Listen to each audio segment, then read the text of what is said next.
Sa nakaraang video ay nalaman natin na napatulala ang family head nang malaman itong nabugbog si Taekyang at nasa infirmary ito at ang nakaaway nito. At nagsabi ito kay Weeping na lalabas muna ito saglit at sa pagpapatuloy ng ating kwento ay ipinakita kung paano naglaban sina Taekyang at Hyukmujin. Hingal na hingal ang ating bida sa kakaatake nito kay Hyukmujin, sinusuntok niya ito pero di niya ito natatamaan. At nagsabi si Hyukmujin na mas magaling ka pala kaysa sa inaakala ko. Pero kung martial artist ka talaga, dapat ginagamit mo ito kapag nakikipaglaban ka. Hindi yung kung saan-saan ka lang sumusuntok. At napasabi ang ating bida sa sarili nito na sa katagalan na nakikita ko ang pagmumukha nito ay mas lalong naaasar ako dito. At sumigaw ang ating bida ng, isarado mo yung bibig mo, bastardo ka. At sumuntok ito kay Hyukmujin na agad naman itong naiwasan. At sinuntok sa mukha ang ating bida na parang pinaglalaruan lamang nito ang ating bida. At napasabi ang ating bida sa sarili nito na akala ko, talagang napakalakas ko na nang matalo ko yung lalaking nagmula sa 1,000 strength. Tang na, makakalog out pa kaya ako? Sa tingin ko mamamatay na ako bago pa yun mangyari. Biglang nagsalita si Hyukmujin at nagsabi na, ano ang sinabi mo? Sa tingin ko gusto mo talagang mabugbog. Bitawan mo nga ako. At sinuntok at siniko nito ang ating bida. At napasabi ang ating bida ng, at least nataman ko ito ng Sol Ido. At sumigaw ang ating bida.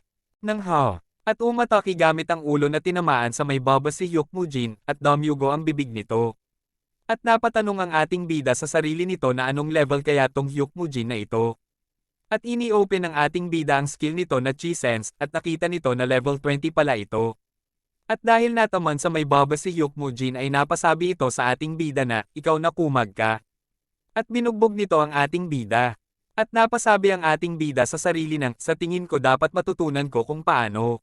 Itikom ang bibig ko, at mag-focus sa pagpapa-level bago ito nahimatay sa pambubugbog ni Hyukmujin. At nang magising ang ating bida ay nasa isang kwarto na ito, at merong system message na lumabas na nagsasabing, nagising ka na galing sa pagkakatulog. At nang akmang bumangon ang ating bida ay sumakit ang katawan nito dahil sa bugbog. At nagulat ang manggagamot at nagtanong sa ating bida kung gising na ba ito. At nagtanong ang ating bida kung nasaan ito. At sinagot ito ng manggagamot na. Nasa medicine hall sila, at nagsabi na nakatulog ka ng mahigit 1 oras, young master.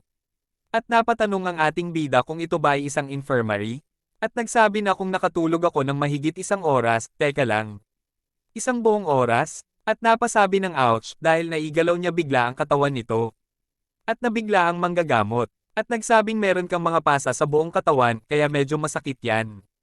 At pakiusap huwag ka munang maggagalaw at magpahinga ka na lang muna ng maayos. At napatulala saglit ang ating bida. At ini-open nito ang character profile at nakita nito na ang level niya ay 11, ang trabaho ay second-rate warrior. At ang fame ay 10. At merong 2 titulo at ito ay ang titulo ng Son of the Noble at Shame of the Family na parehong naka-activate. At meron itong strength na 40, stamina 40, agility 50, intelligence 10, charm 10 at chi na 10. At meron pang available na 10 na points. At napasabi ang ating bida ng Tang na, di ko inakala na ganito. Ang kalalabasan ko, at nagsabing ilagay ang lahat ng 10 na points sa stamina. At napaisip ang ating bida na kung ini-distribute ko kanina ang points ko, siguro nanalo ako kanina sa laban namin ni Hyukmujin. Ay hindi pala, dahil sa mga kilos ko, ang level at stat points ko ay wala ring magagawa sa kalalabasan ng laban. At kung gusto kong manalo sa taong katulad nito ay kailangan ko munang matutong maging magaling sa martial arts. At nagsabi na, kung pupunta ito sa anggulong ito, ay ito ang gagawin ko. At sa may pinton ay may narinig ang ating bida na nagsalita. May nagsabing, itong kwarto na ito. At sinagot ito ng isa ng salamat. At may pumasok at nagsabi na nakakaawa naman ang kalagayan nito. At nabigla ang ating bida, at nagtanong ang lalaking pumasok sa manggagamot kung kumusta naman ang kalagayan nito. At napasabi ang ating bida sa sarili nito na sino kaya itong inang halimaw na ito. At ini-open ang ating bida ang Chi Sense. At nagsalita ang manggagamot na, puno ito ng pasa sa katawan pero wala nang dapat ikabahala dahil nasa maayos na kalagayan ito. At nagsabi ang lalaking dumating na nakakapanghinayang naman, sana man lang ay nabalian man lang ito ng binti.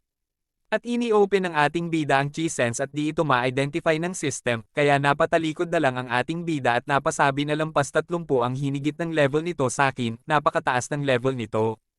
At napasabi sa sarili ang manggagamot na, paano kaya kung ganun ang nangyari? At nagsabi ang lalaking pumasok na ang ganda naman ng pagtrato sa'yo ng doktor. At pasigan itong sinabi na itong batang ito. Parang di ako nakikilala nito ah. At nagsabing ikaw na tanggang bata ka. Sabay turo nito sa ating bida. At napasabi ang ating bida sa sarili nito na sa tingin ko, ito kaya ang, at nag-isip ng mabuti ang ating bida at ini-activate ang full brain force daw nito. At nagsabi ng, Ama? At nanigas ang lalaking pumasok na parang bato na nag-crack sa narinig nito. At nagsabi ito, sa doktor ng salamat sa tulong at pwede na kayong lumabas at sumagot naman ang doktor ng yes my lord. At lumabas ito, at nagsabi ang ating bida sa lalaking pumasok ng wag, teka lang. Pakiusap kumalma ka lang ng konti, at sorry dahil tinawag kitang ama. At di naman sigurong possible na nanay kita, di ba? At nagsabi sa doktor na Sir Doktor, di mo akong pwedeng iwan mag-isa kasama itong lalaking ito, na takot nang makita ng ating bida na itinaas nito ang manggas ng damit nito, na parang mambubugbog ito. At sumigaw ang ating bida nang iligtas niyo ako. At nagsabi ng ina, anong klaseng doktor ang iniiwan ng pasyente nito ng ganito? At nang makalabas na ang doktor ay napatingin ang ating bida sa kamao ng lalaking pumasok. At itinaas ng lalaki ang kamay nito na akmang sasaktan ng ating bida. At nagsabing dapat limitahan ng katarantaduhan mo Taekyang at gaano mo katagal gustong mamuhay ng ganyan. Ikaw na bata ka, at napatras ang ating bida at napasandal sa dingding. Ang ating bida sa takot nito habang nakapikit ang mga mata nito. At napasabi ng, tapos na ako, at nagsalita ang lalaki nagsabi na, una pambabae. At kapag makakakuha ka naman ng pera, pinangsususgal mo lahat. Kinukutya ka ng pamilya dahil dyan sa ugali mo. At di nakapagsalita ang ating bida. At biglang nagbago ang ugali nito, pakunwaring pasigan nitong sinasabi na ikaw na inang bata ka. Kung ipagpapatuloy mo yung pinaggagawa mo, dapat maghanda ka ng maparusahan. Ano, nakikinig ka ba sa akin? At tapos hinawakan ng kamay ng ating bida at hinihipan ito. At tingnan ang mukha ng ating bida, at napatanong ang ating bida dito ng, ano ang ginagawa mo? At sumagot ito na masaya ako at minor injury lamang ito. At bakit mo namang naisip ang labanan ng lalaking iyon? Di ka pa nakapag-training ng martial arts dati ah. Habang nakangisi ito at inilagay ang kamay nito sa ulo ng ating bida na parang tinatratong bata ang ating bida. At di nakapagsalita ang ating bida at parang natatakot parent dito. At nagtanong ng sino ka? At nabigla ang lalaki at nagsabi ng, oh hindi. Sa tingin ko ang bunso naming kapatid ay may injury sa ulo nito. Asan ba yung doktor? At sumigaw ng doktor. At napaluha ang mga mata nitong nagtatanong na, di mo ba talagang matandaan ang lahat? At sumagot ang ating bida ng, hindi. At nagtanong ulit ang lalaki ng, kahit kunti man lang? Na naluluha pa ang mga mata. At napasabi sa sarili ang ating bida na magpapanggap na lang akong may amnesia ako. Ito ang pinakamagandang choice ko sa ngayon. At napahamang lalaki. At nagsabi ang ating bida na di niya talaga matandaan ang lahat. At nagsabi ang lalaki ng, pero matandaan mo ba yung sinabi ko? At napaha, ang ating bida at nagtanong, ano ang ibig mong sabihin? At nagtanong ang lalaki, ano ang pangalan ko? At sinagot ito ng ating bida na, Jin Wikyang ang Lister family head. Nagtanong ulit ang lalaki, edad ko? At sinagot ito ng ating bida ng 35, single. At nagtanong ulit ang Lister family head. Ang mga magulang. At sinagot ng ating bida na ang ama natin ay kasalukuyang umiikot sa buong mainland at ang ina natin ay sumakabilang buhay na 10 years ago. At napasabi si Jin Wikyang ng, good job. At nagtanong ulit ng, at ang second brother. At sinagot ito ng ating bida ng, ang Heavenly Jin Blade, Jin Mukyang, 25 at kasalukuyang disciple ng Heaven Gate Temple. At napasabi si Jin Wikyang ng, nice. Teka lang, Heavenly Jin Blade? Di ko maaalala na sinabi ko yun sa'yo ah. At nagpanggap. Ang ating bida na sumasakit ang ulo nito.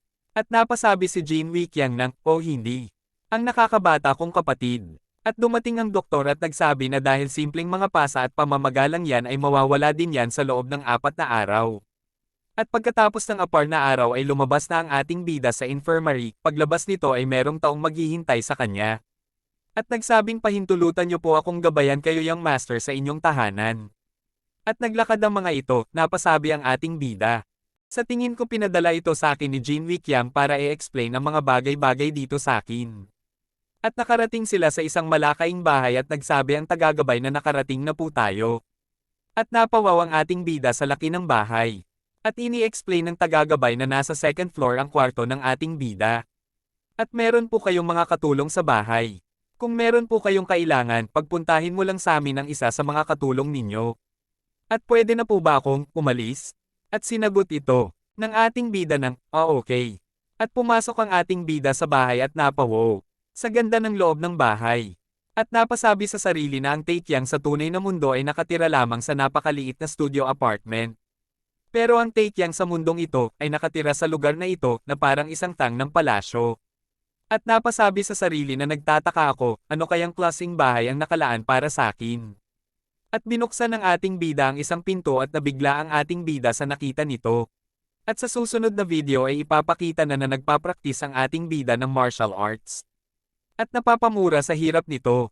Ano kayang klaseng martial art ang pinapraktis ng ating bida at bakit napapamura ito?